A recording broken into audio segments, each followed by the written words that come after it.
This is Andi Purewal for Boxing Social, and I'm delighted to be joined by REMATCH Sr. Happy New Year. Yeah, Happy New Year to everyone. We're here now, James DeGale, who's making his return, going in with Chris Eubank Jr. Just talk me through why this fight's probably taken a bit longer to be announced, because obviously everybody's known about it being in the running for a while. Well, yeah, obviously everyone's just had a great Christmas. Everyone's had big things on their mind, chilling. Now we're in a new year, so everyone's getting back onto normal page. So now the announcement's been made, and it's a great start to the new year for everyone, especially the boxing world. What made you guys opt to fight Chris Eubank Jr.? It's just a fight that people want to see. The boxing people want to see it. Got two characters, and as you see by the turnout today, everyone's here because of the announcement.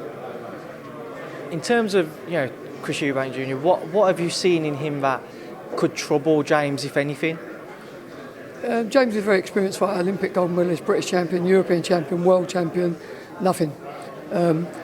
Because everything that he brings to the table, he's dealt with before, over and over again. So really, it's just for James, it's a fight like all his fights. He prepares like a top professional.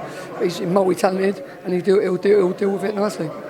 You just mentioned some of James's achievements. I saw a little interview that he'd done earlier on in last year, I should say now, where he said that he doesn't feel that he's probably been given even as much credit as what he deserves for what he's achieved in the sport. Do you think that's fair? Yeah, I think if you look at his resume, right back to being a junior boxer, junior ABA titles, schoolboy titles, NABC titles, and then going on as that double ABA champion, medals at the Commonwealth Games, gold medal at the Olympic Games, then to turn professional, win a British, Commonwealth, European, world title. It's just unreal.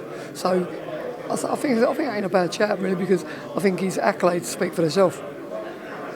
He's decided to vacate his world title.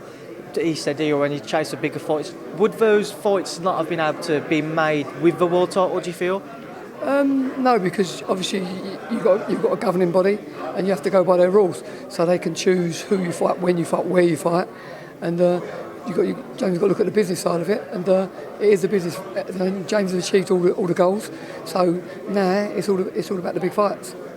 So when you say the big fights for James, has he still got ambitions to win another world title? Has he still got that drive to maybe push on for that, or is it more so maybe like Eubank Jr, maybe George Groves rematch? Is it fights like them which there isn't a world title there, but they'd still be big? At least around Britain, they'd be huge. Without me saying anything, you've just summed it all up in one. Exactly, they're the fights he's here for. So talk to me about your plans for this rest of the year. If you come through this fight with a victory, what would be your plans? What have you discussed with James? What have yourself and the team talked about? Yeah, we just take things as we go, nice and cool. So we just take it to a cow after boil. It's just total focus on this next fight, and then we'll worry about it after the contest. But right now, it's just full focus on this fight. Obviously, in the super middleweight division, last year we saw Callum Smith defeat George Groves. Just to look back on that, what did you make of that fight? Yeah, it was just a great fight for the division. Two top boys, both at the peak of their powers, and it was exactly what you expected. It was going to be a shootout, and it was a brilliant fight. And in terms of George himself, do you feel that he will come back? People saying they're not sure whether he will return or not. What would be your advice to him, or what do you think he should do?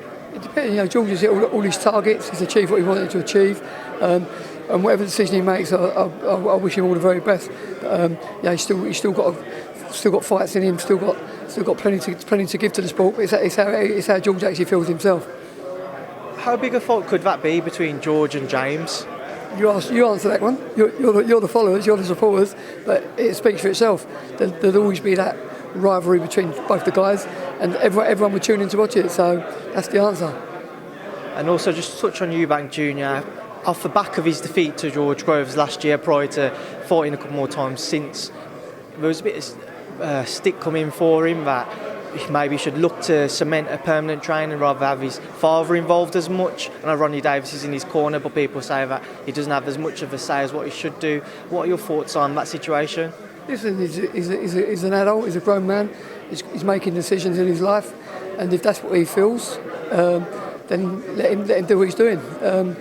They've got their own little team around him, and they obviously feel that they're getting the best out of him, so be it.